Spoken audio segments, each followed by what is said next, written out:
What's going on, everyone? It's Marsellis back with another live stream. So today we're gonna just go over some updates here with Baby Doge, and we're gonna talk about some overall crypto market updates. I know I should have put this live stream, more of a little update before I guess I put it out, but I haven't had time to. So I guess right now we're just gonna kind of wait till some more people come up here and show up to the live stream. So we're gonna go ahead and wait for some people. So while we wait for people, I guess we can just talk about some crypto market stuff. But yeah, whoever's in the chat, just let me know if you can hear me in the chat. Go ahead and put a 1 in the chat. We're gonna go over all this good stuff for the whole overall crypto market. So we got a lot to discuss today, and like I said, every Monday we're gonna have these Monday night live streams. It's gonna be happening every single Monday from starting at 8 p.m. We're gonna be having these live streams, and I'm gonna start, actually advertising them like a whole week and ahead because this one was a little bit impromptu. But we're gonna be advertising these Monday night live streams every single Monday night, 8 p.m. We're gonna be doing this, and this is 8 p.m. at a different time. You got to make sure that you check up with your time. This is going to be 8 p.m. GMT 3. That's actually the time zone I'm in because I'm inside of Sao Paulo, Brazil. So check what your live stream, or what your timing is for your whatever country you're in. But yeah, right now it'll be at 8 p.m. GMT 3. But yeah, big shout out to everyone. Z Wright is plus the 1. So yep, you guys can hear me. Big shout out to Z Wright for joining. Over here we have Lisa Tirogo says, Mercy Tochi, that's the information on Marsellis. So yeah, this is inside of I believe this is Spanish. So yeah, big shout out to everyone that shows up to the live stream, everyone that showed up. Big shout out to you all. And I'm gonna go ahead and pull up my translator here. I can kind of read that. I can kind of read it. But yeah, anyways, big shout out to everyone. Yes, this is inside of French, actually, not Spanish, French. So yes, says thank you for the information, Marcellus. So yeah, big shout out to you. And I'm gonna have this translator up so then I can translate messages in there. But yeah, big shout out to everyone that showed up. We're going to be talking about a lot today, and it's going to be more than just talking about updates for Baby Doge, but we are going to be talking about Baby Doge updates. So don't worry, we're going to be talking about everything under the sun. So big shout out to Z Wright for showing up. Big shout out to you, and let's get started. We have 9 people in here right now. We'll start to get more people as we go on with the live stream. So for now, I guess we'll just start with the basics. So we already kind of had a lot of different updates inside of Baby Doge inside the last week. So I guess the first thing that we can do is just go over those updates all in, like, as a whole. We're just going to go over all those updates like just straight off the bat, and we're also going to go over them again for the people that miss it. But this is just kind of a breakdown right now. So the weekly recap, they have already posted this for us. But look, the weekly recap, we've gotten so many different followers. We got the fiat aggregator launch. We got the decentralized exchange engine for us now for Baby Doge Swap Pro, which is Apollo X. We got the Bing X listing. We got so much stuff coming up for Baby Doge. We got the App Bay for staking campaigns being launched. 1inch integration, top 10 Binance Smart Chain, decentralized exchanges, Huobi giveaway for Baby Doge, and Smart Router support for other decentralized exchanges. So we have a lot going on for Baby Doge. Like literally, we're just going to keep adding more and more to the quality of the project. So big shout out to the Baby Doge Army. Big shout out to the whole team out there. Big shout out to everyone out there working on Baby Doge. But we're gonna go over some more stuff inside of more detail once a little bit more people show up. But yeah, definitely if you all want to support the live stream, go ahead and send through a Cash App, Super Chat, any of those donations that you want to do, or a PayPal, or just go ahead and hit the like button and subscribe because that helps out a lot as well. But anyways, let's get straight to it. We're going to talk about the technical analysis here because if you all didn't know, we added on another 0 inside of Baby Doge. So yes, we've added on another 0 here. It might not show it on CoinGecko yet, but when you look at it from an exchange point of view from OKX, we added on another 0. So yeah, we got to talk about this.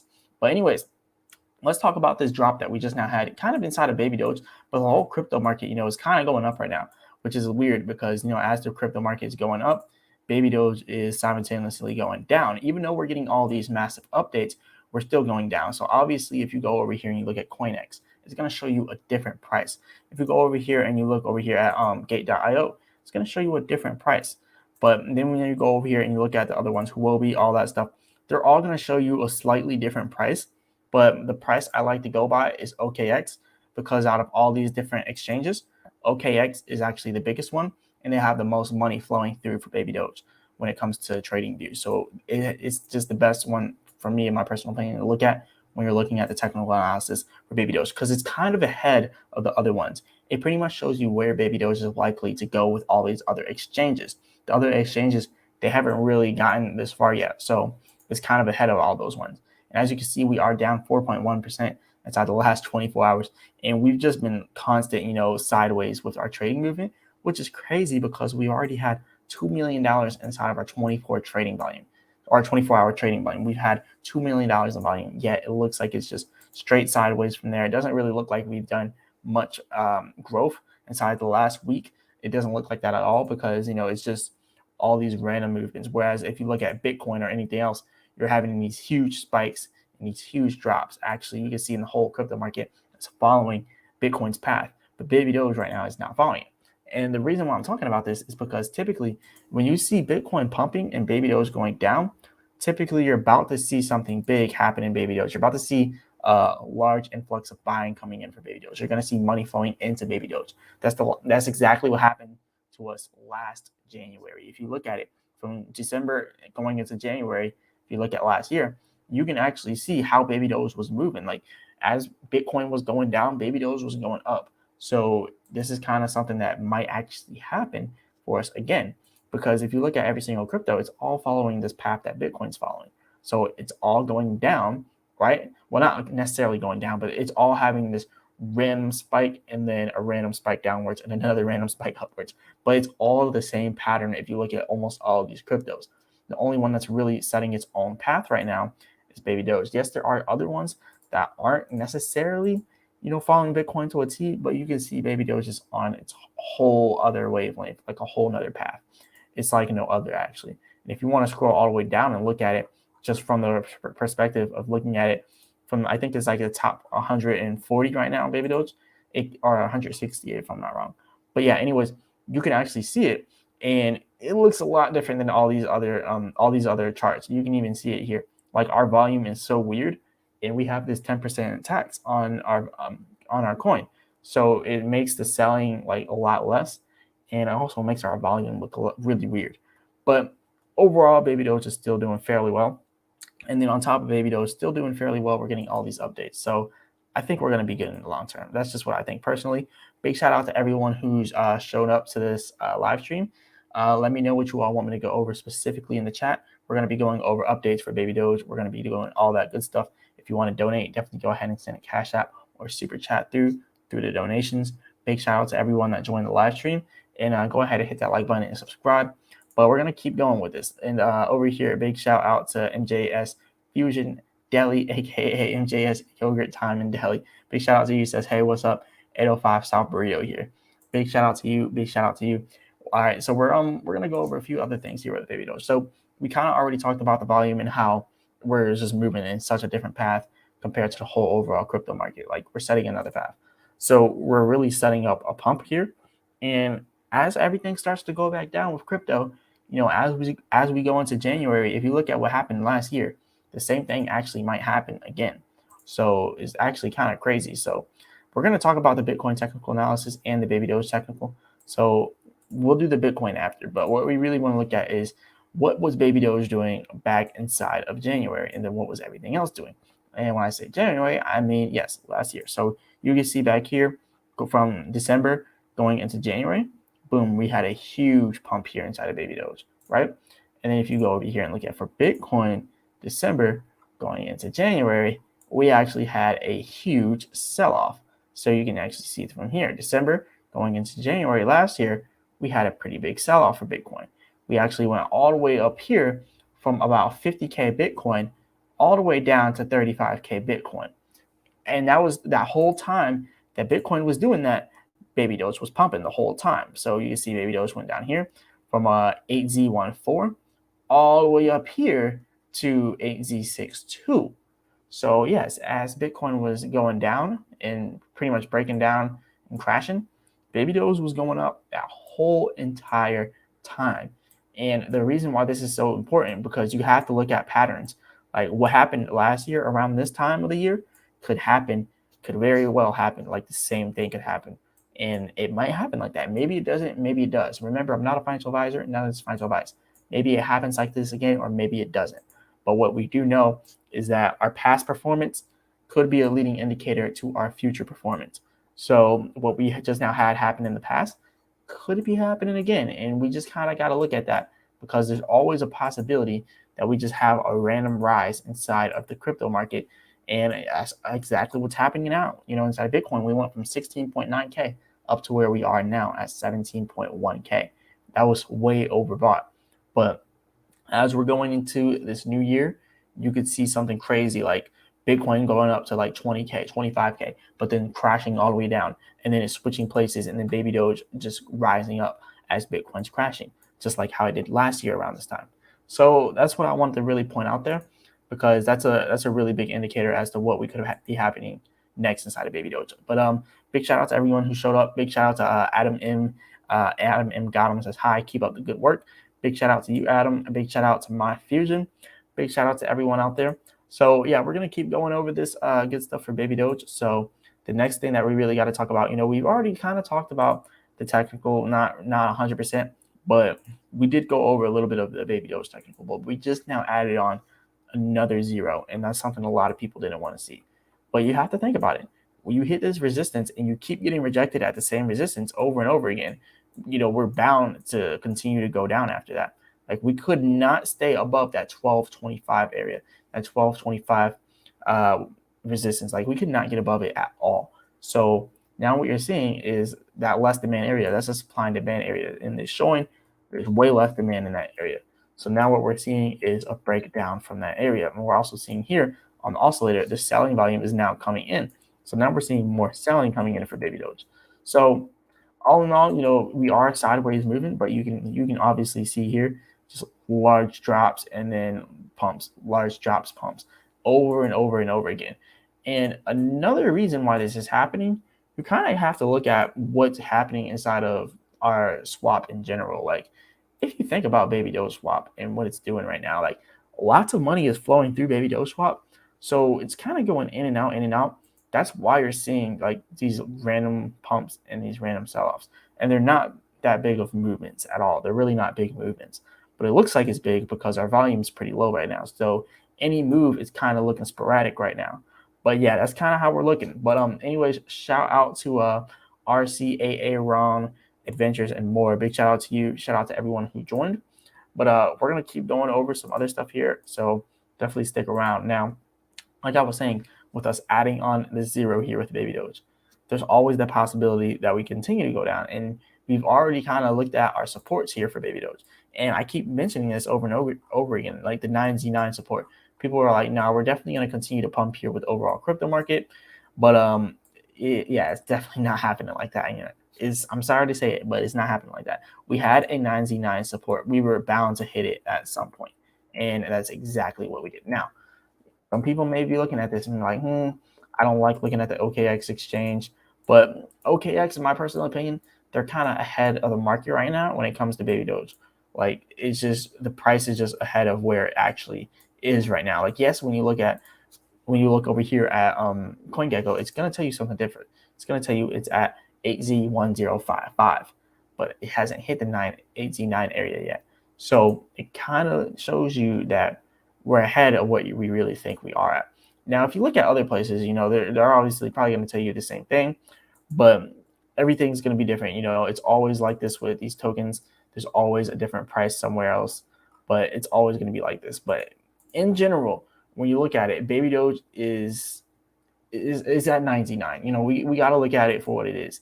It's technically at 9Z9, and yes, I know the other ones might not say it, but technically it is at 9Z9. But anyways, I got to harvest all this. I have like $11 inside of here now, which is 10.4 billion tokens. So I definitely got to harvest all that. But yeah, like I was saying, we're at the 9Z9 area. Now, if anyone has any specific questions, definitely go ahead and ask me any specific questions about anything from Baby Doge to the whole overall crypto market. Definitely go ahead and do that. If you want to support the channel, definitely go ahead and send it through a Cash App, PayPal, or Super Chat. Any of that good stuff, it all helps out. Or just hit the like button and subscribe. That helps out as well. So now we kind of already went over, Baby Doge technical, right? And then we kind of already went over Bitcoin a little bit. But we didn't really get too deep in on Bitcoin. And I kind of want to wait until there's a little bit more people to get more deep on Bitcoin, because everything in the whole overall crypto market is really following Bitcoin. So it's really important and vital that we get some more people inside here. But without further ado, we are definitely going to go over it. So I guess if they want, if they want to see it, they got to hit the rewind button or something like that. Or they could just, stick around and maybe we'll recap what we went over. But anyways, let's talk about Bitcoin here now. So as you can see here with Bitcoin, this is the 15-minute chart. Now, when we hit the support down here, this support was around 16.9K inside this green area. This is supply and demand, showing that we had more demand in this area. But one thing people did not account for is this whole ordeal going on with, there's just so much going on. We're also about to have something major coming, and that's going to be the Fed meeting, 13th to the 14th of December. When we get that, a lot of people are looking at this as an opportunity to look, the Fed's not going to raise the rates. People are saying no. They say buy the rumor, sell the news. What do you think is going on right now? It's a rumor right now. If people are spreading a rumor saying, no, we're not going to get an interest rate increase. We're not going to get an interest rate hike from the Fed, because what we're going to do is go into the next year on a good note, on a good foot. That's what they want to do. They don't want to go into the next year just heavy inflation and all these interest rate hikes. They don't want to do all that. That's what people are saying. But you got to remember, buy the rumors, sell the news. So what are people doing? People are ramping it up right now. And I think a lot of people are going to be disappointed when it comes out. Now, let's say, granted, it doesn't disappoint people, right? Let's say there's no disappointment and it does exactly what people want it to do. Then what you got to look at is the next resistance areas for us. Because if they actually don't raise the interest rates, we should see a nice little pump inside the crypto market. Let's be honest. We should see something nice coming up here soon in the crypto market if they don't raise the interest rates. That's a big if. But look, if they don't raise the interest rates, then what we do have up here immediately is at 18.2 to 18.5K for our resistance, right? So if we do not, raise those interest rates, we have to look towards 18.2K and 18.9K. The red area is showing supply and demand of less demand. So that's probably where our resistance is going to be at. And if you also look over here on the oscillator, we are also coming off this oversold area. Not necessarily oversold. It doesn't say OS, which means oversold. It's just showing that we just now had a large amount of selling. But what happened the last time we had large amounts of selling like this? We had huge buying coming in. Actually, we had overbuying coming in back here, coming in right here, coming in right here. We had some buying, and then again right here, we had some more buying. So the same thing happens every single time we have these massive red selling waves. We always have buying coming after them. And now it's kind of slowing down. The selling is actually, if you look at it, we had way bigger selling points back here. So all the way from 16.7K, right? All the way down here to about 15.7K. And then you see a huge overbought wave coming in. Boom, it just rises because this whole overbought area. And then we have some more selling coming on. You see it going from 16.5K all the way down to about 16.1K. So we've seen that selling happening.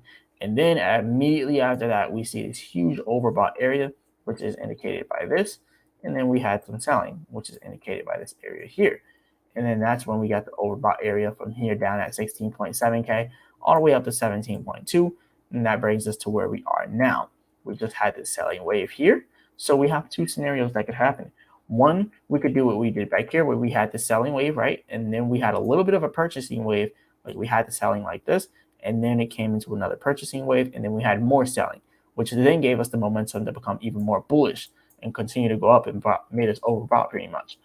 Or you could have the second scenario, right? The second scenario here is where we just have this one red selling wave, which we're actually at the bottom at, followed by a green buying wave. That's kind of what you're seeing now. You're seeing it going down from that wave. So you can actually see here, this red area here is pretty much showing that we're inside that downtrend. We immediately had purchasing coming back into the market right after that little small downtrend. So it kind of shows us where we're going. And yes, it definitely looks like we're going towards this resistance all the way up here, 18.5K. That's what we got to watch out for. From 18.5K to 18.2K, same thing. But yeah, it's around that area. That's what we're looking for inside of Bitcoin. So I think this is actually a possibility for us to reach. And like I said, even looking at the 15-minute chart, we're coming off this overbought area. So I think after this last little pullback here, we could be having another huge buying activity here. And you can actually see where it says high activity expected. And there's also a green area. indicating that that high activity is probably going to be high purchasing activity. And yeah, that kind of shows us maybe it's going to be the first scenario that we just now seen, or that we just now talked about, because we talked about that first scenario where we had the selling wave, and then we had buying, and then we had selling coming right after that. So what did we just now have? We just had some selling here, right? And then we had the buying, and then some more selling, like I was saying, going down to 17K, and then more buying coming back up, bringing us all the way up to that resistance that we were seeing at the previous area here, where we marked at the 4-hour chart, where we seen 18.5K. So that could be what's happening here with inside of Bitcoin. I know it's kind of a long breakdown of the technical for Bitcoin, but technically it does look like it's going to reach this resistance. And if it does, then we have to watch out for our next high activity area. But the next high activity area is not going to be as glorious. It's going to be a high activity of selling, because you can already see here, like this whole red area is showing us that our supply and demand has way less demand in this area. So if it even does get all the way up here to the high activity area, it's probably going to be high selling activity. So that's definitely something you want to watch out for before we actually go ahead and do all that. So definitely watch out for that. Now, let's go over some of the chats. We got Drew TV says, you should stake all the Baby Doge coins in your wallet to earn more Baby Doge. There's no 10% fee to stake and unstake on that one. I definitely agree with you, but I can't right now. Like, I have my Trust wallet, and it's not my Trust wallet. I have my Ledger, which is inside America. I'm in Brazil, so I can't even stake my Baby Doge from my Ledger because it's inside of America right now. And then I have my Trust wallet, which I was just talking about, which I don't want to stake it. I just like to have the money there in the Trust wallet. I like to have a bunch of different areas where I have my crypto. So I am going to definitely put some more in there, but just traveling right now, I even had to sell a little bit of my crypto. So it's really expensive to travel right now. So right now I'm just trying to keep things leveled. But yeah, I'm definitely going to be staking way more, because right now what I got inside of Baby Doge, I want more. I'm not pleased to see the amount of rewards I have. I mean, it's a good amount of rewards, but when I put things inside the macro and I think about it, right, because I put in $89, if I put in $890 inside of 2 months, that would have been $111, right? $110 inside of 2 months if it was $890. $8,900, that would have been a whole of $1,103, like $1,100 inside of 2 months off of $8,900. And I should have did that, because that's a lot more inside rewards. And especially since I'm bullish in the long term, I really do expect this to continue to rise, and I expect this to continue to get up to 6Z1 or whatever, because 1.1 trillion Baby Doge, which I think is what 1100 is worth right now. Actually, let's see how much 1100 is worth right now. 1100 Baby Doge. So I'm gonna go ahead and do it like this. I'm gonna go ahead and stop this screen, and I'm gonna go ahead and present my calculator onto the screen. And we're gonna go ahead and do some math here and see what 1 trillion Baby Doge is worth right now, or actually really what my rewards would get me inside of Baby Doge if I were to get all the way up to 1100. But anyways, let's do it like that, because right now the rewards for Baby Doge are just doing pretty well. 75% APR. It's pretty good, and you're already cutting out the 10% tax fees. And obviously, when you sell your Baby Doge, if you want to sell your rewards and all that, then you will be paying the tax fee once you take it out your wallet and then sell it. But anyways, let's kind of look at it from the perspective of this. So let's go over here, and we're going to look at it from the 9Z9 perspective, because I believe that we're definitely going towards that right now, and that's what OKX is showing. So this is how much I pretty much have with rewards if I put in $8,900, right? At 1, 2, 3, 4, 5, 6, 7, 8, 9, 9, 8, 4, 9. That gives us 1.1 trillion. And then at 6Z1, 1, 2, 3, 4, 5, 6, that gives us $111,000. So I'm going to put this in perspective, right? Let's say I put in $8,900, right? I put in $8,900 instead of $89, and inside of 2 months, I get $1,100 inside of rewards, right? So $1,100 comes to my Baby Doge wallet inside of rewards. Now I wait 2 years, 3 years, whatever, down the road.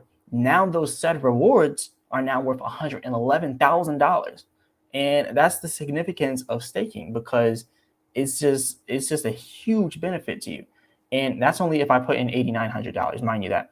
I didn't put in $8,900. So when you look at it, how much I put in, I would have $1,100 off of my $11 rewards. So let me say that again. off of the $11 I have right now, it could be worth all the way up to $1,100, $1,100. So that's the significance of doing this mining and farming with Baby Doge. Because I only put in $89, and to make $1,100 in 2 years off of $89, that's significant, and that's why I want to put $8,900 so I can get $111,000 inside of 2 years. And that's really why I love staking. That's why I love farming.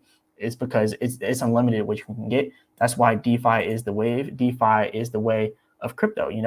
If they ever ask you, do you know the way of DeFi? Because DeFi is the only way there is whenever it comes to crypto. But yeah, anyways, you're definitely right, Drew TV. I definitely need to put in even more. I'm gonna put in more. Don't worry. Not Drew TV, but Drew DJV. But yeah, I'm definitely gonna put in some more. Good to see you too, Brian M. Big shout out to you. Big shout out to everyone inside the chat here. Drew says you earn more on staking than reflections when the volume is this low, and it's still safe when it's staked because it's a decentralized exchange. That's also very true. And Baby Doge, it was passed by Certic, so I definitely trust it. But as of right now, though, I don't have all of it in there. I'm definitely going to put more in there, though. Drew DJV says, I'm talking about when you stake it on the top pool, not farms. Oh, okay, you're talking about when you're staking it on the top pool, not farms. That makes a lot more sense. You don't have to convert half of it to BNB either. That makes a lot more sense. Farming, I guess you can say, is a little bit more riskier, but if you're not risking it, what are you getting? But anyways, yeah, I think farming and staking, they're both equally good. I like both farming and staking. But yeah, big shout out to everyone that came ahead and joined the stream. But yeah, if anyone has any questions, go ahead and ask them. Ask any questions. If you want to support the channel, go ahead and hit the like button and subscribe. That helps out a lot. If you want to donate, definitely go ahead and send a Cash App, Super Chat, any of that good stuff, or PayPal. But anyways, we're going to get started on some other stuff. So let's go ahead and talk about some more things here with Baby Doge. Now, this is already going crazy, like when we're looking at the Bitcoin price, right? Because going into next year, yeah, we could continue to pump, but people are getting way too ahead of themselves. They think that we're going to continue to see random pumps in the crypto market, and it's just not how it works. Like, people have been saying, nope, it's going to turn around. It's going to turn around for the longest. Like, if you look at it, the 4-hour chart, not even the 4-hour chart. Actually, let's go ahead and look at a different chart, because you can look all the way back to April here. And yeah, since 47K, people said, no, we're definitely going to turn around. Look, when Bitcoin reached this area down here back in January, 34K, people said, no, this is the bottom. We're going to continue to rise from here. And then when it went all the way up to 46K, they said, I told you so. And then what happened? It kept going down. And then what did they say? They said, no, 20K is the bottom for Bitcoin. 20K is the bottom. When we hit there, we're not going down any lower. I told you so. And that's what they said. We hit 18K. They're like, all right, maybe it just goes down to 18K. Nope. It went back up to 24K. They're like, look, I told you so. It's going to continue to pump. But no, it did not continue to pump. It continued to go down. And I feel like that's exactly what's going to keep happening. Like, we're going to pump back up to 20K, possibly 24K, right? And then it's going to continue to go down even further. And that's why I keep showing people this part of the chart. Like, a lot of people aren't looking at it and paying attention. Like, if you look at this, like, we're literally about to hit a support that we haven't hit since 2020. And we're having the whole Bitcoin halving coming, 2024. So it kind of tells you, like, the bull market is really not coming until 2024. Like, we could continue to go down from here. We could even go down even lower than 10K. Now, I don't think it'll go much below 10K, maybe 8K, but you can see we have more demand in this area from 10K to 14K. We have more demand in this whole area. And for our oscillator here, you can see the green buying wave is now turning downwards for a selling wave. And every single time we get these selling waves, we have massive selling. And that's exactly what's happening. And as you can see, it's like a wave. So wait, let me kind of scroll out, because this is a very significant part for people to look at right now. This is a wave. You just have to look at it. Look at the huge selling, right? Back over here, all the way from the 8th of March, all the way up here, maybe just a little bit earlier than 8th of March, maybe the 1st. But anyways, from March to August of 2021, we had crazy selling, right? And then we just started to become bullish.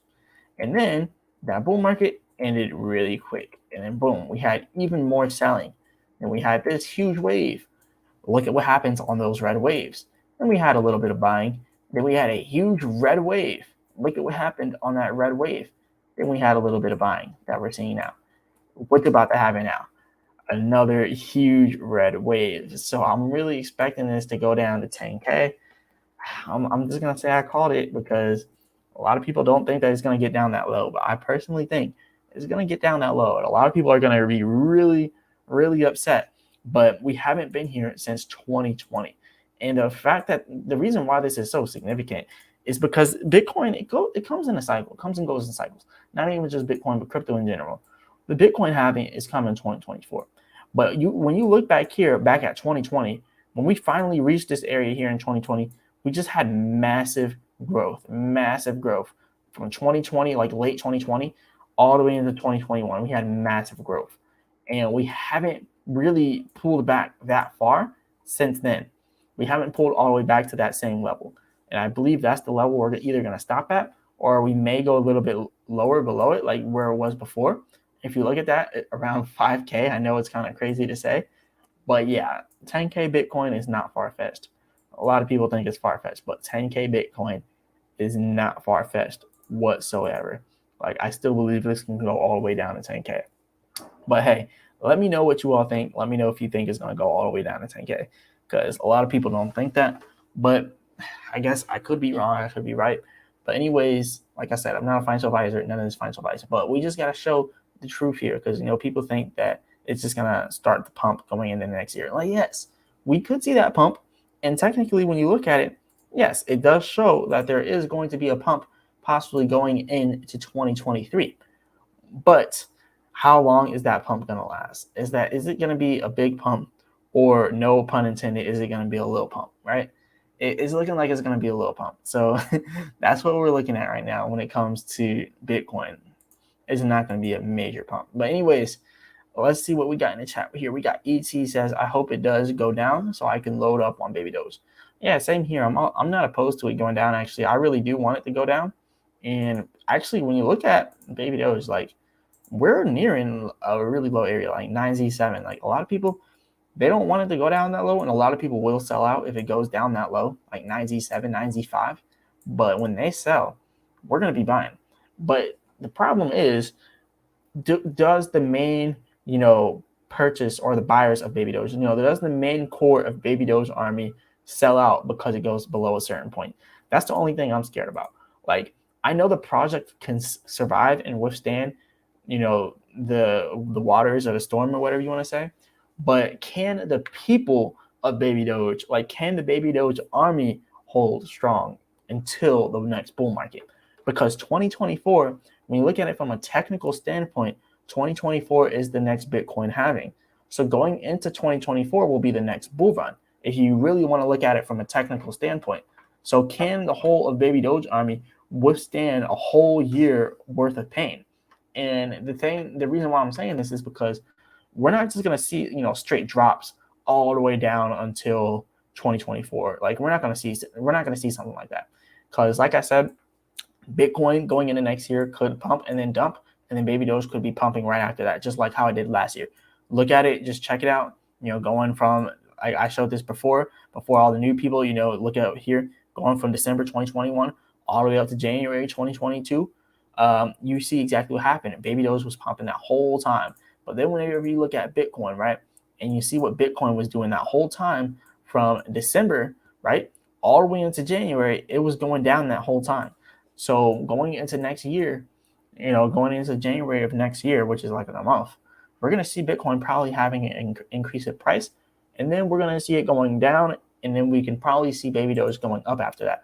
But like I said, it's not going to be a whole year of pain for Baby Doge. You could see it having a huge pump and then having another sell-off.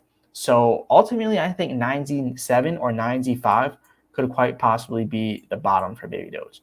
Now, will it be the bottom? There's no way to know 100%, because you can even look back here to where we started from, where we came from. That could be the bottom, and that is something people do not want to see whatsoever. That's 9Z5. Let me say that again. That's 9Z5, 9Z4. That's about the lowest that we've been seeing here with Baby Doge when we look at it from the chart point of view. But hey, I mean, there's a lot that could happen. Now, technically 10Z9 was the lowest, and you can see it here, all-time low 10Z9 technically. But when you're looking at it from the point of view of the trading view chart, yeah, 9Z4, 9Z5. But yeah, that's something a lot of people do not want to see. And yeah, that's the real question. Can the baby Doge army withstand all that pain? Can the baby Doge army continue to hold through all that pain? But we'll never see. Or I'm not, we'll never see. We'll never know until time. But anyways, Suresh Tagore says just wait. That's definitely true to just wait. We got Drew DJV says my prediction is in 2024. What is that? 6Z2. Yeah, that's 6Z2. So yeah, DJV says his prediction is 6Z2 in 2024.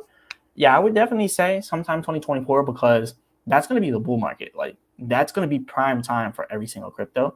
And everything that we're doing right now in Baby Doge, all these new updates, that's going to be the telltale sign, the telltale signal of what exactly will be happening for Baby Doge like during the next bull market. Like we're doing all this new stuff 24/7. So this is gonna be really big. We're really building up, and we're building as a project. We might not be like Sheep where we just take off out of nowhere, but I definitely believe we're gonna make our mark inside of crypto. Trust me. But anyways, like I said, none of this financial advice. I'm not a financial advisor at all, but I do believe personally that we could be making a mark inside of this crypto market. But even if you look at Sheep and what Sheep was doing, like Sheep has been out, if you wanna be real technical, since 2020. Like 2020, and this was the 31st of July 2020. It really didn't have its run until a full year, right? And it wasn't even the biggest of the run, right? Baby Doge had a pretty big run, but not the biggest of the run. And if you look at Sheep took about a year and a half to get to its all-time high, a year and a half. So I think Baby Doge, we're nearing a year and a half. I think we're actually at a year and a half, or almost there, or maybe even past. I don't know. We're somewhere near a year and a half, but so we might not be exactly like Sheep, but yeah, we still have our own, our own battles to face here with Baby Doge, because Sheep didn't come out. Well, I mean, Sheep didn't start going crazy because of Elon Musk inside of a bear market. Sheep was going crazy because Elon Musk in a bull market. And Baby Doge, it kind of came in at the wrong time, if you want to say. But anyways, let's move on from this. Let's look at something else. So our holders are also going up big time. We now have 1,646,515 holders. So yeah, we're getting lots of holders in here for Baby Doge, lots of holders. And that's always a good thing when you get more holders, because the more holders we get, the stronger we become. But like I was saying earlier, will Baby Doge be able to survive? Like, will the people inside of Baby Doge be able to survive? And I think the new people that are getting in, not the people that have been here since day one, but some of the new people I feel like are going to start dropping out if you see it go down to 9Z7, if you see it going down to like 9Z5, like you're going to see some people dropping out. And I already see that in my comments on my videos. I already see people hating, saying this coin is going nowhere, blah, blah, blah. Some people saying they used to be in on it until it started to go down. And that's just how people are in crypto. A lot of people don't have the long-term point of view. But it is what it is. But anyways, let's see some more people in the chat. If anyone has any questions, definitely go ahead and ask those questions. Go ahead and ask. Let me know anything. If you want me to go over anything, let me know. We got a lot of other stuff to go over with Baby Doge, so we're going to do that a little bit later on. So definitely ask anything that you want to ask for right now. If you want to go ahead and send through any donations, Cash App, Super Chats, any of that good stuff, go ahead and do that now. And also, if you want to go ahead and join the live stream, you can definitely do that. And I'll go ahead and put the link in there if you all want to join the live stream. Whoever wants to join and maybe debate the topic of Baby Doge or the crypto market. So if you want to debate something, you can definitely show up to the live stream and we can have a live debate. So here's the link there. But yeah, definitely, if you all want to support the channel, go ahead and send through Cash Apps, donations, Super Chats, any of that, and ask any questions you want. But yeah, here is the live stream link.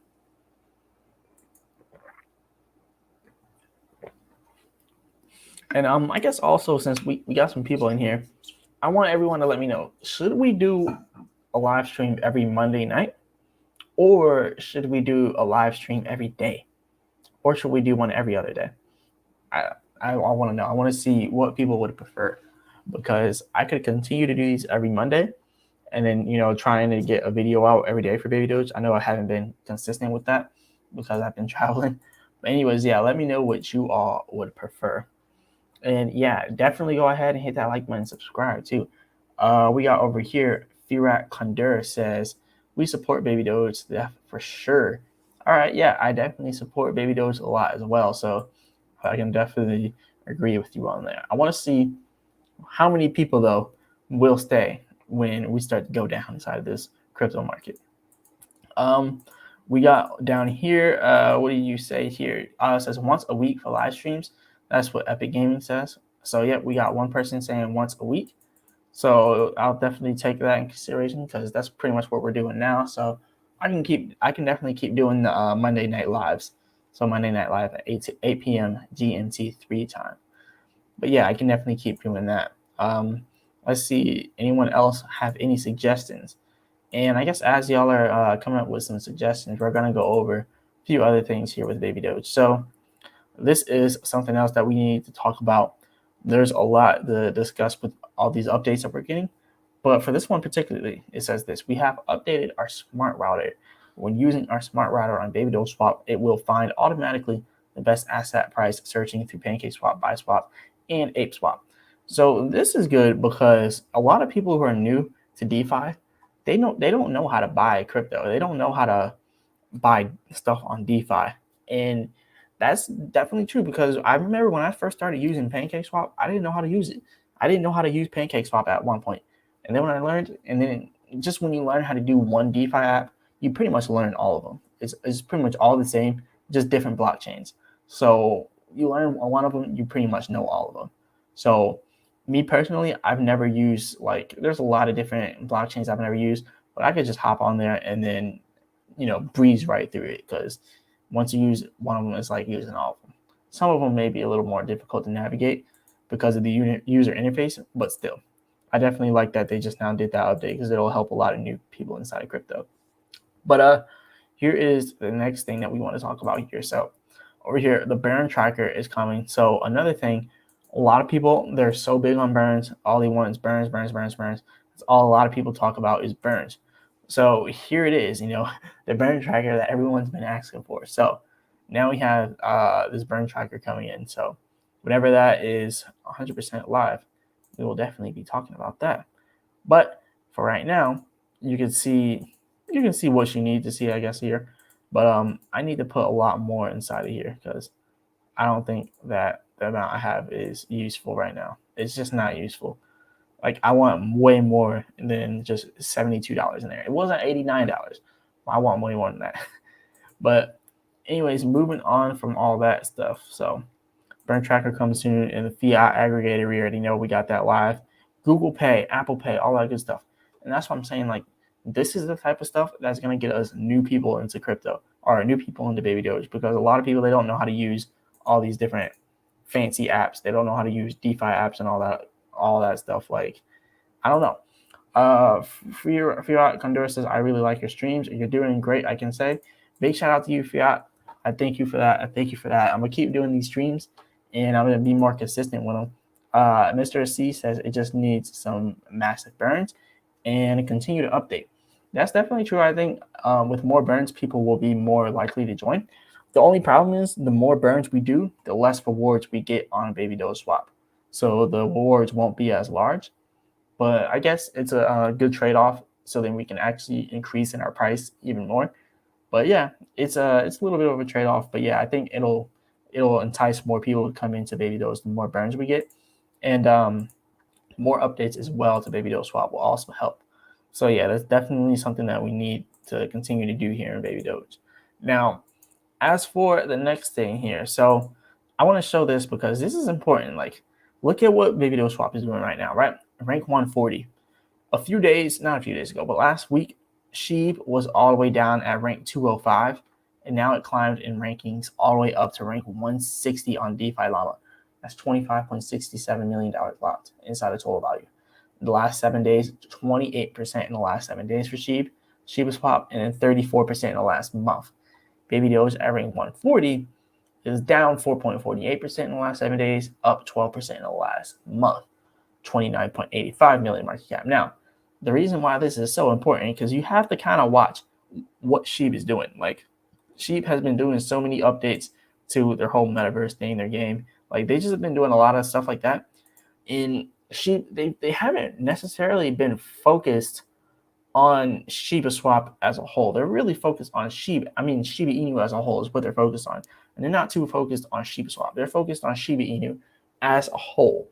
So we kind of got to look at that and take notes of how Shiba is growing. Like the Sheep developers, let's be honest, they're not out here like doing updates every day. Yeah, they got their Telegram. Yeah, they got all this other stuff. They got their little website. They got their little Shiba Inu decentralized exchange. They got the Shiba Inu metaverse, the blog, the Shiba Oshis, NFTs. They got all this stuff where they're doing, updates here and there. But they're not, oh wow, I just now downloaded a PDF. I didn't really mean to download that. Anyways, they're not doing these like updates every single day for the Sheep army. They're not doing this every single day. And I'll show you exactly what I mean by this. So we're gonna go down a deep dive of Shiba Inu right now. So first of all, Shiba Swap as a whole is they're not really putting in updates like that, but they have their swap perfected. I guess we can say that. So let's wait for this to load here. So as you can see, they have their digging, they have their liquidity, which pretty much their liquidity pools. They have their NFTs, the burying, staking your tokens is burying, and all that other stuff. But they're not doing new updates to this every single day. Like they did it, and now they're just kind of letting it chill. They're just letting Sheep Swap do what it does. And yeah, but on the other hand, they had time to build Shiba Swap. So now that they built that, they jumped into all the other stuff. Like they jumped into the metaverse. You have your lease locker, Shiboshi's locker. You can buy lease. They started adding other coins. So the real question is, should the Baby Doge team start developing new coins like Leash? Because we could create a whole ecosystem. But first, we need our crypto to become successful first, right? But should we, when we actually become successful in the crypto world, and I think Baby Doge is pretty successful in crypto, but once we like really establish a foundation inside of crypto, like to the point where we have everyone just talking about Baby Doge, Elon Musk making tweets about it left and right, which you already made one tweet about it, but you know what I'm saying, like just all this massive promotion, massive airtime for Baby Doge. Like when we actually get this, should we just create a whole vast ecosystem where we have Baby Doge coin, and then we have, let's just say, liquidity token for Baby Doge. Name it something else. Don't name it liquidity token, but have Baby Doge, and then have Baby Doge's Baby Doge, right, or something like that. Something like that. We need something that kind of builds our ecosystem. Let me know what y'all think about that, because I think that would be pretty good for us. Now, Codorn says Baby Doge will kill 3 zeros for sure. I believe that fact. What do you think? Just asking for sure. Okay, so that would be 5Z1. So we have to be realistic with the pricing. Now, whether or not it will knock out 3 zeros, I would definitely say it's possible. But you got to think about the time span. Like, I'm definitely saying like by 2024, I don't think 3 zeros will be possible by 2024. But my Wi-Fi is actually lagging a little bit for some reason. Maybe it doesn't want me to say this about Baby Doge. But all right, let's wait for this. Are you guys having connection issues here with the live stream? I'm seeing a little bit of unstable Wi-Fi here with it. But anyways, I guess while you all answer that, we're gonna do a little bit of a deep dive here on Baby Doge price and a prediction actually on when it will get there. And remember, all this that I say right now, none of it's financial advice. I'm not a financial advisor at all. So when we make these predictions, we're not making these predictions saying that it's going to 100% happen like this. Like that's not how we're doing the predictions. This is just what could we realistically achieve and what could we not realistically achieve within a certain time span. So I'm not saying we can't do 5Z1, but it has to be in a certain time span. So first of all, we're going to go ahead and bring up the calculator here. So before we bring up that calculator, I want you all to look at what we have here on CoinGecko. And I know CoinGecko is 100% accurate when it comes to circulating supply and all that. So bear with me on that. Actually, it would probably be a lot better if we just bring up the actual Baby Doge swap website. That will show us exactly where we are with our real circulating supply. They don't take into account of liquidity. They don't take into account of a lot of things when you look at it on CoinGecko. So as you can see here, this is what we got for Baby Doge. Our total supply, 420 quadrillion. Actually, no, they are right. Circulating supply, 159 quadrillion. 1593. This says 15927. Okay, so they're slightly off on CoinGecko, but they are correct. They are correct. All right, so we can actually look at CoinGecko. Good. So let's make a prediction here for Baby Doge, and let's do it off of the thought that I don't know if we're going to continue to do these monthly burns, right? Because we did just have a 1 quadrillion burn, and I don't know if they're going to continue to do that. But let's say they did hypothetically. So we're going to do a hypothetical where they keep doing 1 quadrillion until January of 2024.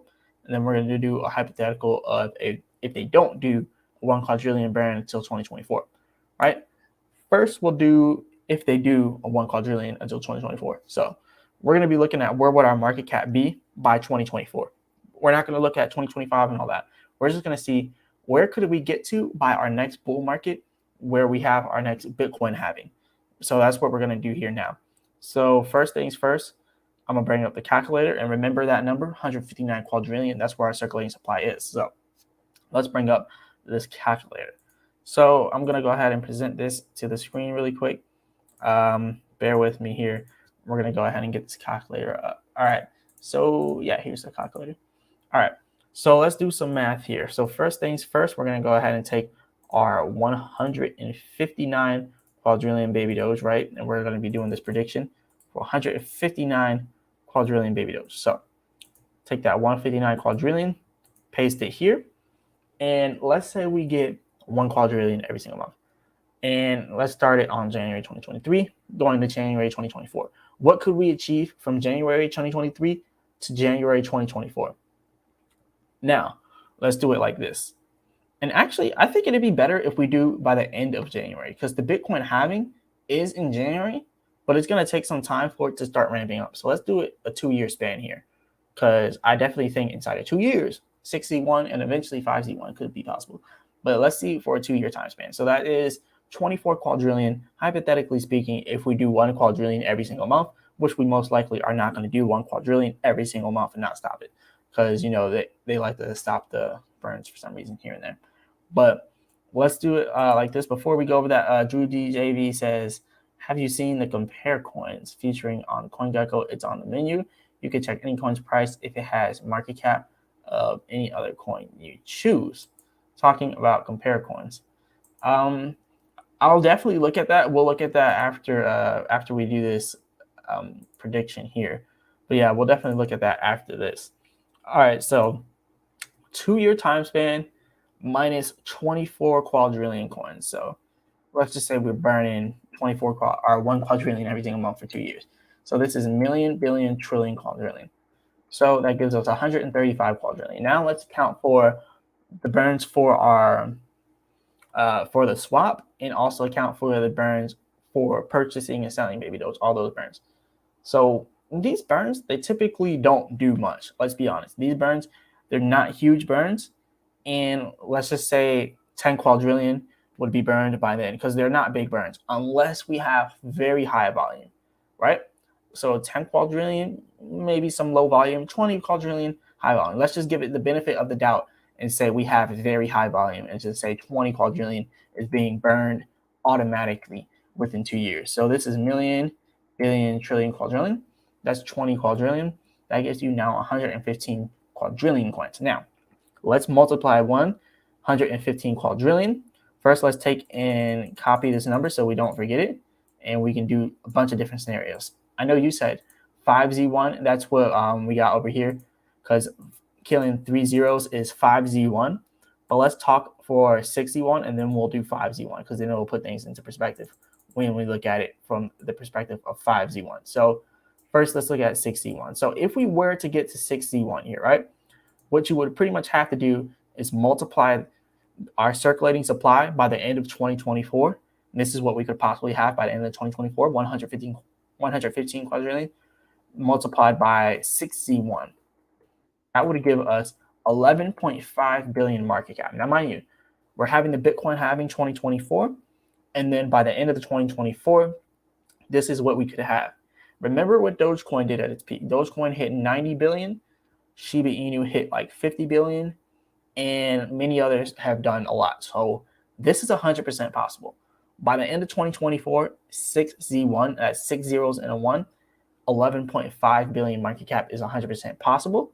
But like I said, I'm not a financial advisor, none of this financial advice. But what we also have to look at now, let's now say we go to 5Z1, and that's what you're asking. 1, 2, 3, 4, 5. See, this is where things kind of get a little bit out of hand. 5Z1 right now, that would be 115 billion in market cap by the end of 2024. Now, mind you, 115 billion market cap by 2026, I could see that. 2025, quite possibly 2026, we're starting to get there. Like I can definitely see that over time, like in a long period of time.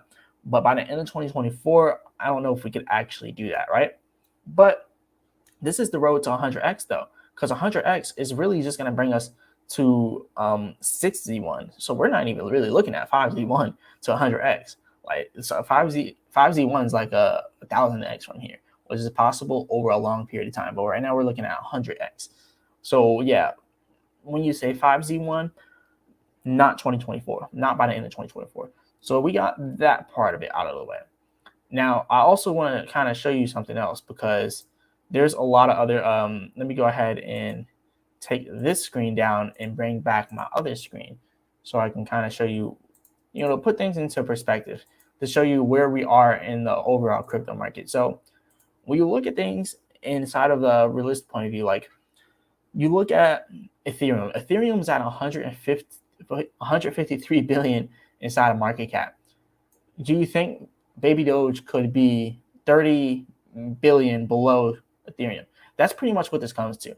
Can Baby Doge get to 30 billion below Ethereum? Can Baby Doge be rank 3 above Tether? Can Baby Doge be above Tether, BNB, USD, Binance, BUSD, XRP, Doge, Cardano, Polygon? Can Baby Doge be above all these other cryptos, right? Because all these other cryptos, they're like Polygon, like 8.1 billion. And yeah, we're not in a bull market, but even when we do get in the bull market by the end of 2024, do you really think Baby Doge could still be above these coins? Like, it's just not possible. It's not possible whatsoever. Now, let's put this inside of a more realistic perspective now.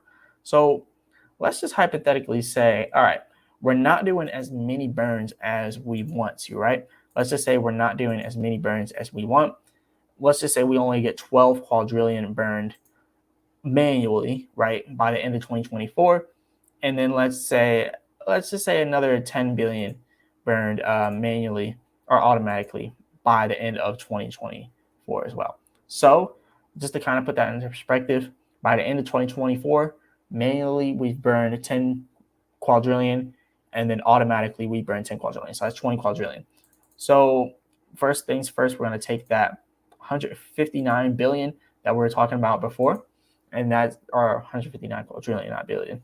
I wish it was at 159 billion, but yeah, we're not there with Baby Doge. But yeah, let's just take the 159 quadrillion, and then let's go ahead and do some math here. So let's take it, paste it here, and then let's see where we would have now that we subtract 20 billion. Let's say we just don't do as much burns, and it just lets everyone down. So million, billion, trillion, quadrillion. Let's just say we have these burns like this. So let's go ahead and divide this by, let's just say, or not divide it, but like multiply this by 61. 1, 2, 3, 4, 5, 6, and then a 1. That would still be 13.9 billion market cap. So even if it's a letdown and we don't burn as much as we wanted, we could still get the 13.9 billion market cap by the end of 2024. So the 100x by 2024 is 100% possible in my personal opinion, but definitely not financial advice. And I'm definitely not a financial advisor, but I definitely believe that it could do that. But yeah, big shout out to Firat Kundur. That's actually a good question that you asked up here about the zeros, because a lot of people ask that question. So yeah, that's actually a good question. But yeah, if anyone else has a question, definitely let me know. We can go over these in full if anyone wants to ask any questions. But if not, I guess we could continue with some of the other stuff here with Baby Doge, some of the other updates in the overall crypto market and the comparison between Baby Doge Swap and Shiba Swap. Because there's a huge thing that we could actually learn here from Shiba Swap and how Shiba Swap got to where they are now. But big shout out to everyone inside of the live stream.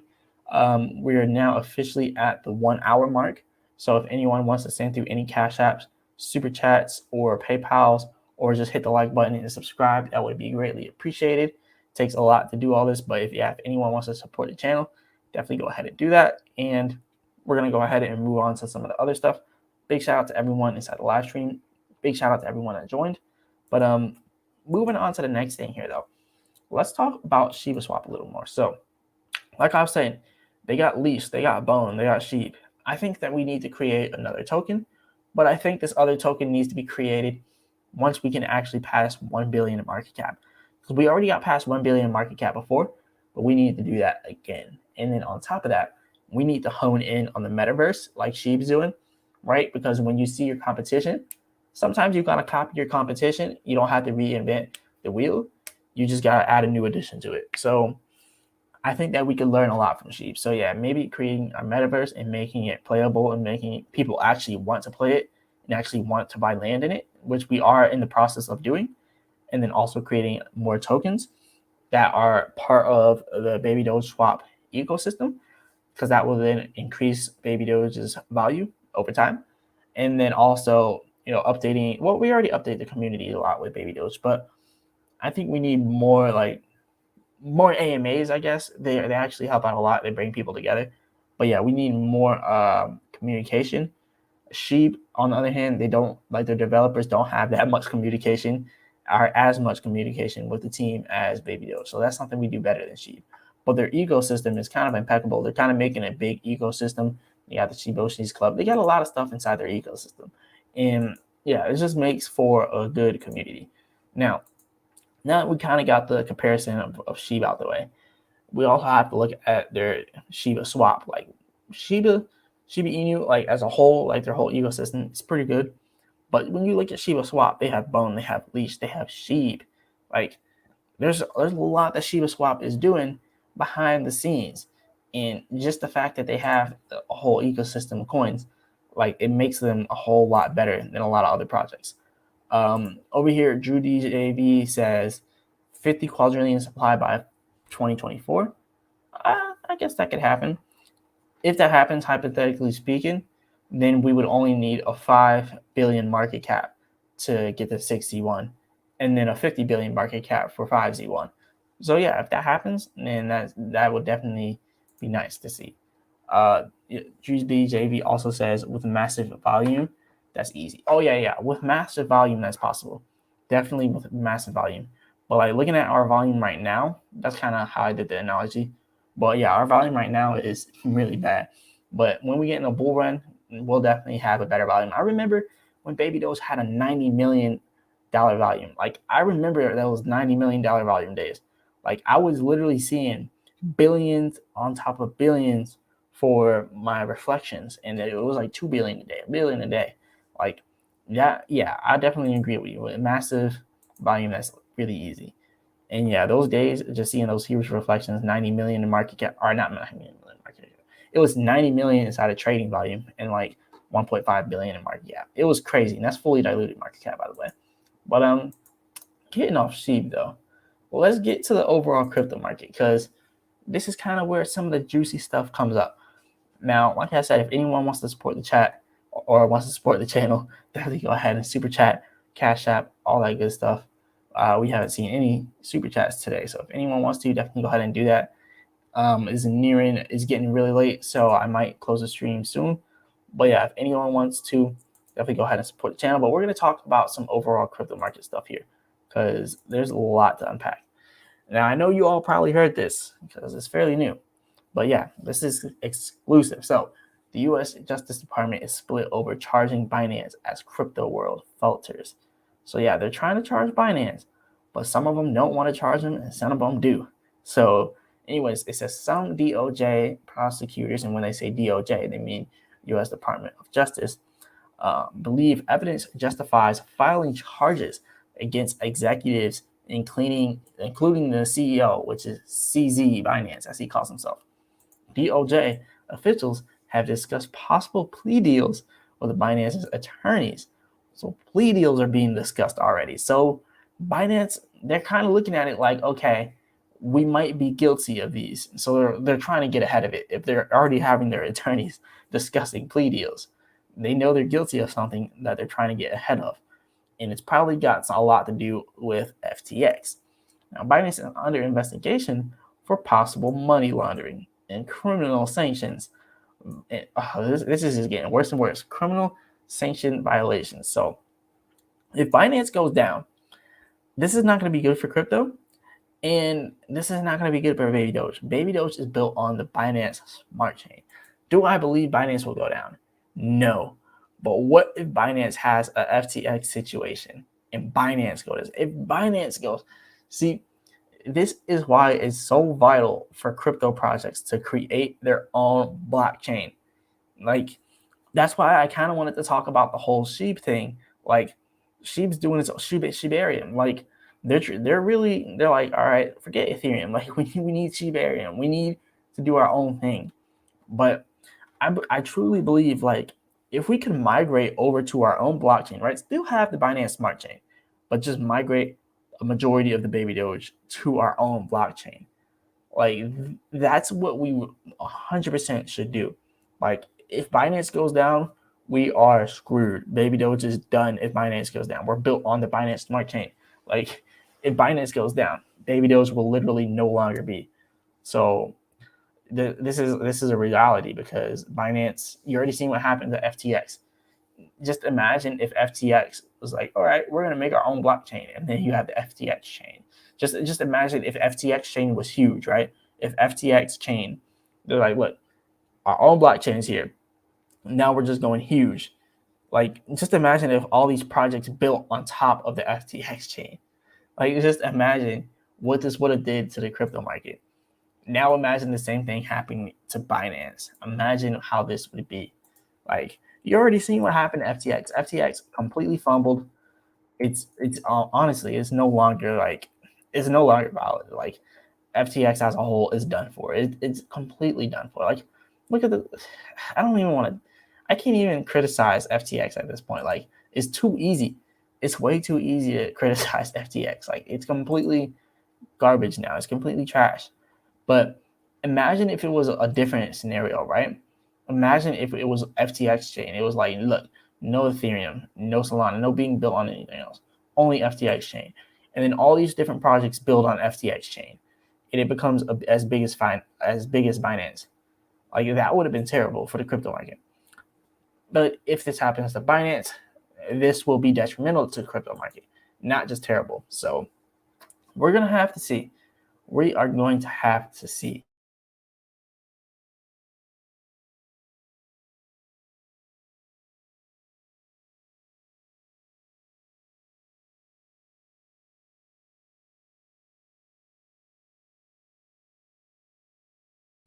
Okay. Yeah, my internet was acting up. I think you guys can see me now. Yeah, you guys can probably see me now. My internet was just not acting up. But all right, let's read this super chat. Drew DJV says, just look at SHIB's 24-hour volume right now. During the bear market too, Shiba had 13.7 billion 24-hour volume during the last bull run. Baby Doge can easily get to 1 billion in 24-hour volume. That's 100% true, because I remember the days we were at 90, even 100 million in 24 hours. I think our peak was somewhere around 100 million or 110 million 24-hour trading volume. Correct me if I'm wrong. It was somewhere around there. But that was when we weren't even known by everyone. We were just hitting 1 million followers, like 1 million holders. And now where we're at, yeah, it's definitely possible, 100%. Yeah, Burns would definitely be insane there, but that would definitely be insane. I kind of want to go deeper on this Binance subject, because it's cool and all, like with Baby Doge, but I think we need. I don't want to say we need to get off of Binance, but we need to create the Baby Doge blockchain. I'm gonna set it in stone right now. We need to create a Baby Doge blockchain, and any project out there built on another crypto. You know, it's kind of like, all right. So first of all, we're gonna go a little bit deeper in this. Banks that went bankrupt. So we already know a lot of banks went bankrupt back in 2008, right? But let's just get a little bit deeper in this. So first, we're going to look at Douglas National Bank, right? 58.5 million in assets. We have A&B Financial, 21 million or 2100 million in assets, which is 2.1 billion. It just gets worse and worse and worse. Acquired. All right, let's just say JP Morgan and Chase went bankrupt. We already know they had their problems, right? We already know all these different banks had their problems. Douglas National Bank, all these banks go bankrupt, right? And let's hypothetically say Bank of America was bought out by Chase. So they're owned by Chase, but Chase goes bankrupt. That means everybody now inside of Bank of America and everybody else who banks with Bank of America and all of their partners are now in a huge financial risk. And this is the problem when you want to tie this to crypto. Now, when you tie this to crypto, every single thing that is built on Binance is now at risk. Every single thing that's built on Ethereum is now at risk. And now you have projects that are being built on projects that are built on projects. So you have stuff that are like, pulling onto the SHIB name. Like you have the Shiba Inu coin built on Ethereum.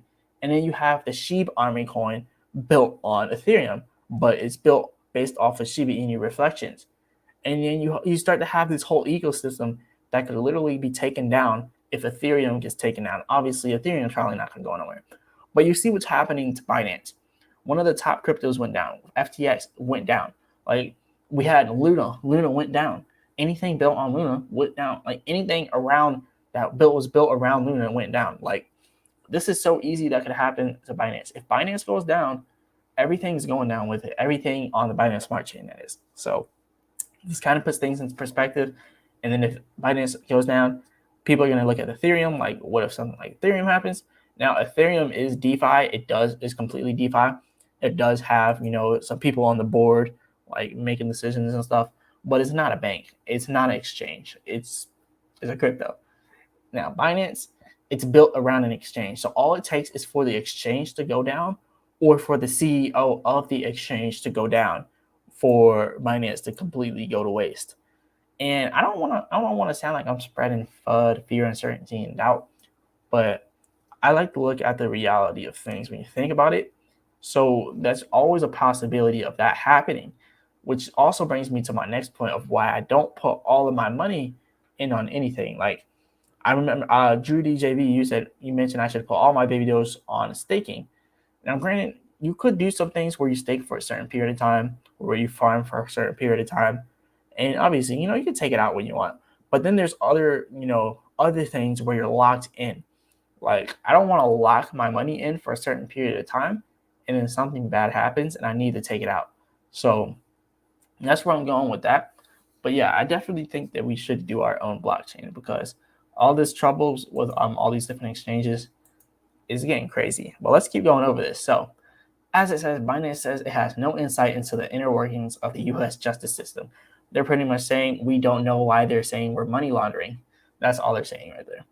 All right, so splits between U.S. Department of Justice prosecutors are delaying the conclusion of a long-running criminal investigation into the world's largest exchange, Binance. For people familiar with the matter, have told Reuters. My theory is the United States, they want complete control over Binance US probably, and they have control over it to a degree. But I feel like this is more of a control thing. Maybe they're trying to make Binance bend on their will. But let's keep going over this. So the investigation began in 2018 and is focused on Binance's compliance with U.S. anti-money laundering laws and sanctions. These people said some of the at least half dozen federal prosecutors involved in the case believe the evidence is already gathered justifies moving aggressively against the exchange and filing criminal charges against individual executives, including founder Changpeng Zhao. Said, "Oh, let's see. Now they're just trying to go after him personally. So this is big because if they go after him personally and his executives, what they're probably going to do is put their own people into executive roles and also into the CEO position of Binance if they take down Changpeng Zhao. But I think he has enough money to fight this. He's just going to have to pay a lot of money to get out of this. So yeah, Anyways, the inquiry involves prosecutors at 3 Justice Department offices. The Money Laundering and Asset Recovery Sanction, known as MLARS, the U.S. Attorney's Office for the Western District of Washington and Seattle, and the National Cryptocurrency Enforcement Team. So they said Justice Department regulations say that money laundering against charges against a financial institution must be approved first by the chief of MLARS. So that's what they're trying to do now. They're trying to get it approved before they can actually take him down. So through interviews with almost a dozen people familiar with the case, including current and former U.S. law enforcement officials and ex-Binance advisors, along with a review of company records, Reuters has pieced together the most comprehensive account so far of how the investigation developed and how Binance sought to keep it at bay. Prosecutors' deliberations on charging Binance have not been previously reported. So they have extensive research, they're saying, and now they're making it public because he's been trying to keep this at bay and trying to keep it under wrap. But now they're making it public because they're getting closer and closer to taking him down. So how Binance CEO and aides plotted to dodge regulators in the U.S. So there's a lot going on here. So this is getting crazier and crazier. So the Binance empire, they're pretty much showing everywhere Binance has offices and where they put their money, so then they can't, I guess, get hit with U.S. regulations and hit with different stuff. Obviously, when you look at all the islands like Bahamas, British Virgin Islands, Bermuda, whenever you look at these islands, the Cayman Islands, they're tax havens, complete tax havens. Now, when you look at stuff like Brazil, like where I'm at now, it's not a tax haven. They have not universal income. I believe they have something similar to that, but they make sure people pay their taxes, right? And South America in general is not a tax haven, right? Unless you're looking at El Salvador. El Salvador is more so central. All right, let's keep going over this. This is going to get a little bit more sticky. So let's keep going over this. So where are we at now? So we're the arcade. Here we are. The stakes are high for the deeply troubled crypto sector. So if the investigation goes against Binance and Zhao, it could loosen Binance's grip on the industry. Its hold has been strengthened by the recent collapse of rival exchange FTX. Binance's defense attorneys at U.S. law firm Gibson Dunn have held meetings in recent months with Justice Department officials. The 4 people said among Binance's arguments, a criminal prosecution would wreak havoc on a crypto market already in a prolonged downtrend. The discussions included potential plea deals, including 3 of the sources. So this is what a Binance spokesperson said. They said, "We don't have any insight into the inner workings of the U.S. Justice Department, nor would it be appropriate for us to comment if we did." So pretty much they're saying they don't have anything on it and they don't know nothing about it. But if they did know something about it, they wouldn't say nothing about it. So you see how they dance around that. So pretty much they know what's going on. They know what's going on, but they're trying to stay ahead of it, which is what business is all about. They're a business. Like, you can't blame them for hiding it. You really can't blame them for hiding this type of stuff, but it is what it is. But anyways, let's keep going over this. So next thing, the charges under investigation are unlicensed money transmission, money laundering, conspiracy, and criminal sanction violations. The 4 people said. So no final charging decisions have been made. So no decisions to file charges have been made, but they're building up a criminal case. And they said, though prosecutors consider Zhao and some other executives to be subjects of the investigation, one source familiar with the situation said, ultimately, the Justice Department could bring indictments against Binance and its executives, negotiate a settlement, or close the case without taking any action at all. So pretty much what they're saying here is they want some money from Binance. If Binance wants to stay operating, they want some money. And they're probably going to get money. They're probably going to negotiate a settlement here, and the case could get closed. But if Binance doesn't want to do the settlement, which is highly unlikely, they're trying to stay ahead of the curve. They're already talking about it, but they're already talking about a plea deal. They're really trying to just negotiate something, give them money, and get them off their back. But yeah, if it does go down, though, this will be huge for crypto, and it will be bad. So anyways, DOJ hesitates to bring the charges. We already talked about that. Now, Police in China arrest gang who laundered $1.7 billion via crypto, even after Beijing's crackdown. So it's just the wild, wild west in crypto. This is crazy. Like every single day, there's something new. Something new's always going on every single day inside the crypto market. But anyways, moving on from that, Binance's proof of reserves is just another black box. So the exchange's audit didn't do much to calm skeptics. So when the crypto market melted down, blah, blah, blah, Binance appeared as both the main antagonist and market savior. So Binance also led the way in offering to prove that they were the broader market and helping the FTX investors. And at first glance, the breakdown of Binance's assets and liabilities shows a $245 million hole. However, Binance's auditor Mazur claims that this is because Binance holds collateral for let out Bitcoin that was out of the audit's scope. So there's a lot of different conspiracies surrounding Binance. Now, they said former SEC regulator John Stark told Decrypt that there were several red flags with the audit, including using Mazur instead of a Big Four auditing firm and being able to dictate the terms of the audit. Mazur also did not issue an official opinion on the effectiveness of the audit. So they said the future of Binance's finances are also in question as the U.S. Department of Justice weighs in, charging the exchange with anti-money laundering. So not only is there a whole anti-money laundering thing, they're also saying there's a hole of assets with just a $245 million liability that they're saying. So there could be bad stuff happening for Binance. And that's what I'm saying. Like, it's kind of getting crazy out here in crypto. I'm still big on Baby Doge. I'm still big on crypto. I'm still big on Binance.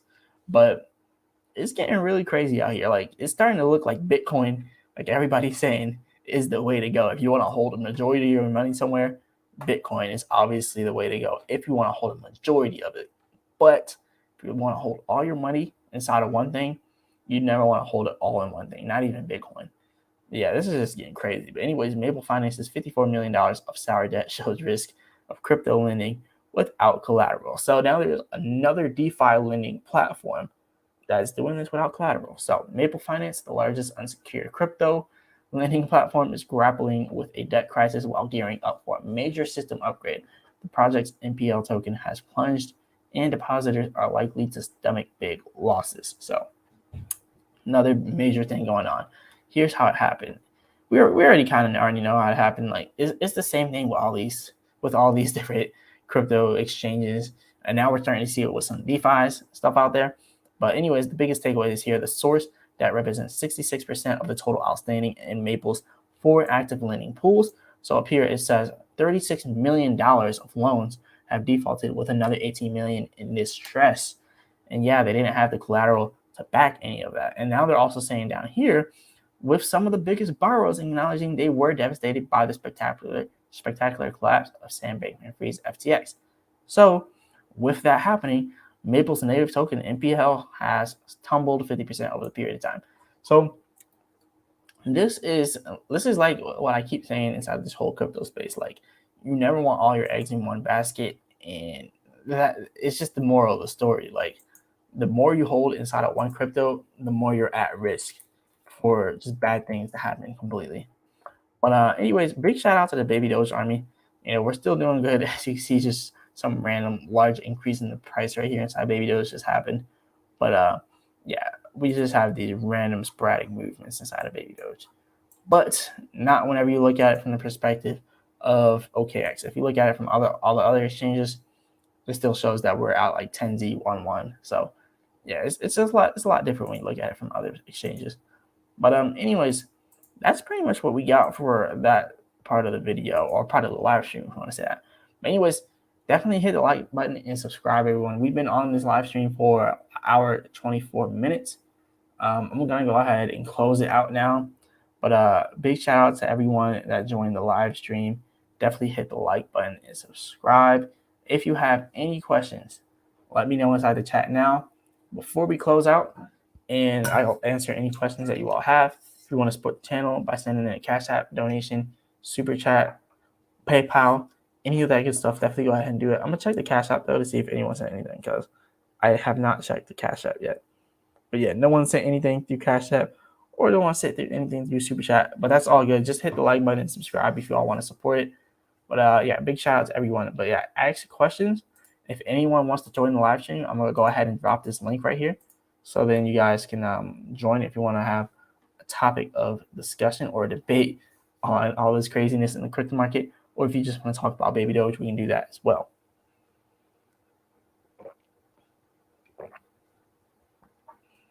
All right, so what do we have here? All right, doesn't look like we have anyone showing up. No one showing up to the plate. No one wants to join the chat. No one wants to debate the madness in the crypto market. We could talk about that. But anyways, big shout out to everyone that came ahead and joined the chat. I'm gonna go ahead and close it out now. And like I said, every single Monday, we're gonna be having a Monday Night Live, 8 p.m. GMT 3 time. If you don't know what that is, just look up the time inside of Sao Paulo, Brazil. That's where I'm at right now. So you'll be able to see my times on there.